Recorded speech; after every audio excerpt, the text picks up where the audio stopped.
तो सेट चल रहा है ईयर 2020 सेट नंबर 1, ठीक है।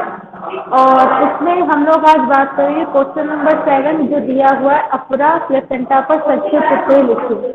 यहाँ पे आपको ध्यान देना होगा कि यहाँ पे एक यूट्रिफिकेशन बी संक्षिप्त में दिया हुआ है टिप्पणी लिखने के लिए, लेकिन वो क्वेश्चन कवर अप नहीं करना है, ठीक है। देखिए, एक पहली बात तो है कि वो आउट ऑफ सिलेबस है, देन उन क्वेश्चनों को हम कवर अप करने की कोशिश कर रहे हैं। अगर वो आउट ऑफ सिलेबस है लेकिन आने की संभावना है तो कुछ क्वेश्चनों को हम मतलब डिफाइन कर रहे हैं, ठीक है। तो ये क्वेश्चन इम्पॉर्टेंट नहीं है, तो आज हम 2 क्वेश्चनों के बारे में समझेंगे। अपरा प्लेसेंटा पर संक्षिप्त टिप्पणी लिखिए। तो क्वेश्चन नंबर 1 है, संकटाकालीन जातियों पर संक्षिप्त टिप्पणी कीजिए। तो ऑल स्टूडेंट्स, हम इन दोनों क्वेश्चनों को आज समझेंगे। सबसे पहले आज हम समझेंगे अपरा के बारे में। देखिए, ये यहाँ पे अपरा दिया हुआ है और काफी डिटेल में दिया हुआ है, ठीक है। देखिए, इसको पूछा कितनी बार गया, तो ये काफी बार पूछा गया क्वेश्चन है। जैसे मैं आपको बता दूं, ये 2012, 13, 16, 10, 11, 13 और 20, तो इतनी बार ये पूछा गया। तो इम्पोर्टेंट क्वेश्चन है बेटा, इसकी बहुत ज्यादा इम्पोर्टेंस है, इसको समझना। देखिए, अपरा जो होता है वो भ्रूण का माता पिता के गर्भाशय की गुत्थी के साथ यह अस्थायी संबंध होता है। तो भ्रूण का माता के गर्भाशय की गुत्थी से जुड़ा होता है, एक ट्यूब लाइक स्ट्रक्चर होता है, ठीक है।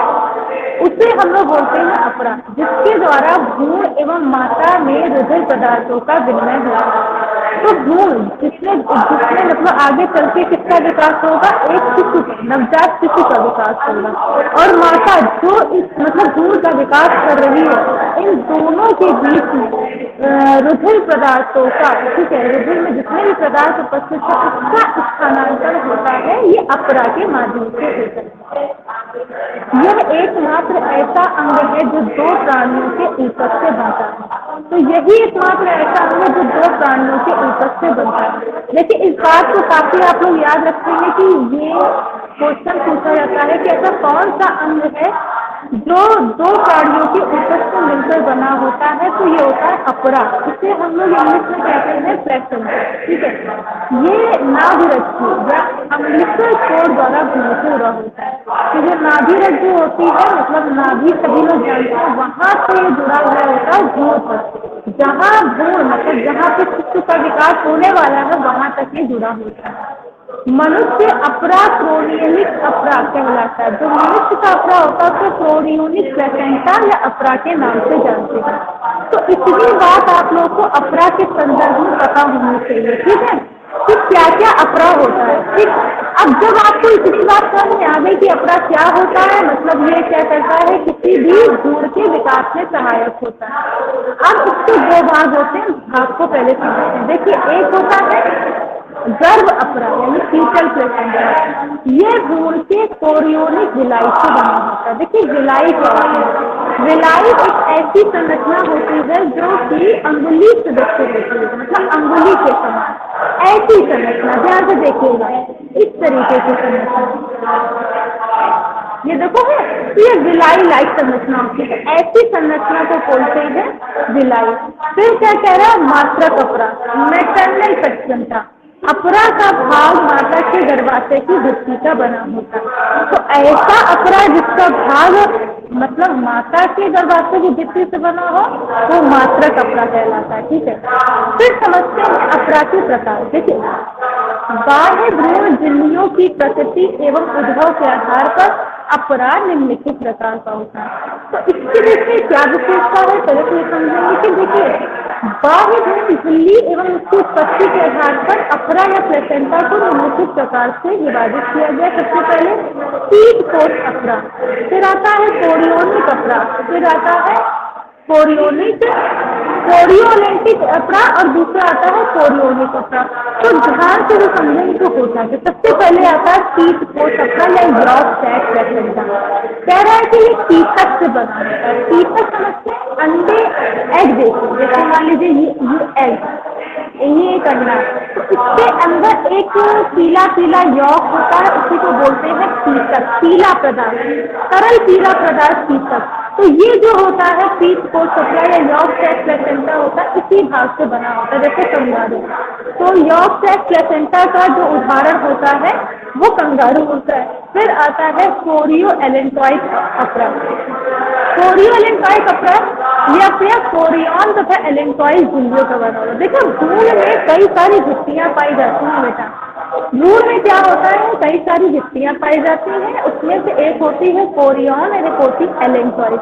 तो कोरियन और एलेंटॉइड मिल करके एक प्लेसेंटा का निर्माण करते हैं, उसे कहते हैं कोरियो एलेंटॉनिक अपरा या प्लेसेंटा। और ये होता है यूथेरियन प्राणी। यूथेरियन जो प्राणी होते हैं वो होते हैं बेटा क्या कहते हैं, मैमल्स, स्तनधारी। फिर आता है कोरियोनिक प्लेसेंटा।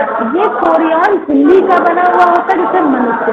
तो अभी मैंने आप लोग को थोड़ी देर पहले बताया था कि जो मनुष्य का प्लेसेंटा होता है उसे बोलते हैं कोरियोनिक प्लेसेंटा। तो इस बात को याद रखेंगे, ठीक है। उसके बाद देखिए कह रहा है कि अपरा के कार्य, अपरा के क्या क्या कार्य होते हैं इस बात को समझें। देखिए अपरा के मुख्य निम्नलिखित कार्य होते हैं। सबसे पहले पोषण। तो देखिए पोषण कैसे होता है, यह माता के रुधिर से पोषण तत्वों को गर्भ तक पहुंचाता है।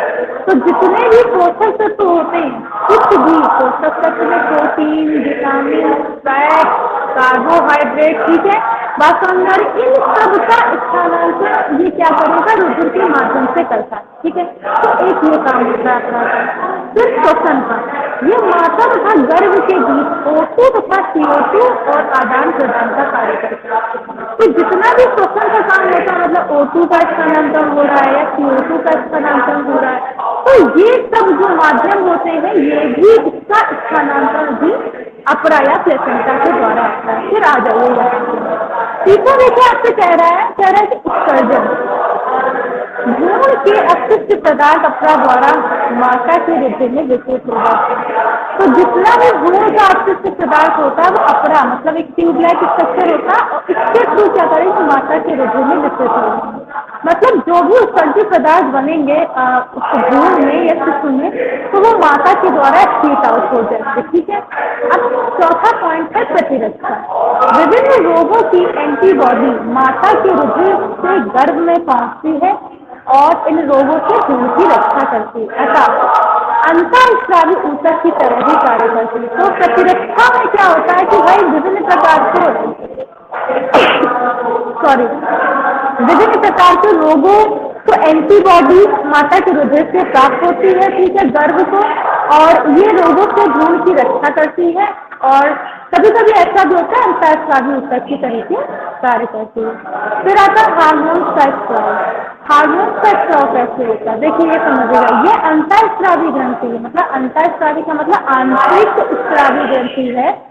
गर्भकाल में अपरा के द्वारा कोरियोनिक, गैनेडोट्रोपिक, एस्ट्रेडियोल और प्रोजेस्टेरोन हार्मोन स्रावित होते हैं जो विकास के लिए आवश्यक होते हैं, जो भ्रूण के विकास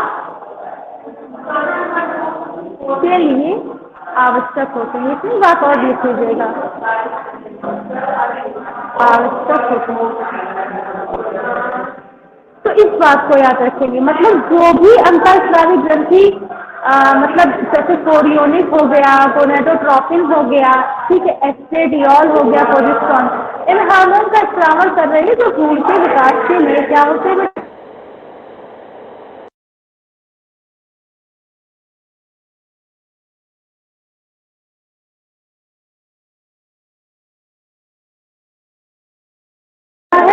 ठीक है। अभी बताओ प्लेसेंटा समझ में आया, सबको प्लेसेंटा समझ में आ गया, मैसेज करके बताइए।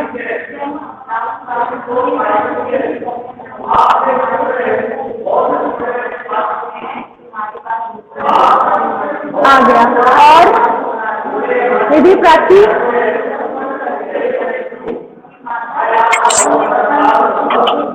आ गया। देखो अब आपको क्या करना है, मतलब ये क्वेश्चन आप लिख लोगे, ठीक है। अब देखिए दूसरा क्वेश्चन आपसे कह रहा है इसी मतलब अंतौर में संकटकालीन जातियों पर संक्षिप्त टिप्पणी लिखे। हमें अपना समझ में आ गया, अब हमें एक और क्वेश्चन कवर करना है। क्या संकटाकालीन जातियों पर संक्षिप्त टिप्पणी लिखी थी।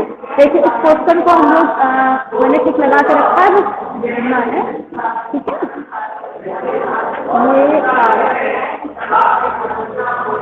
ये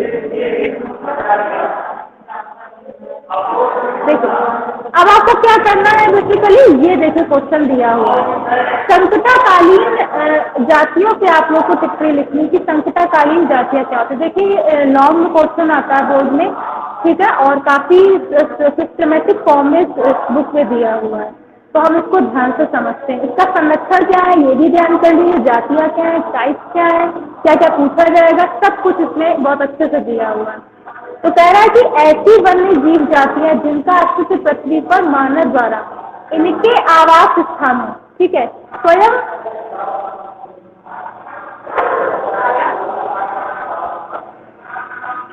स्वयं इनके सदस्यों के व्यापक विनाश के कारण लगभग अनिश्चित होता है।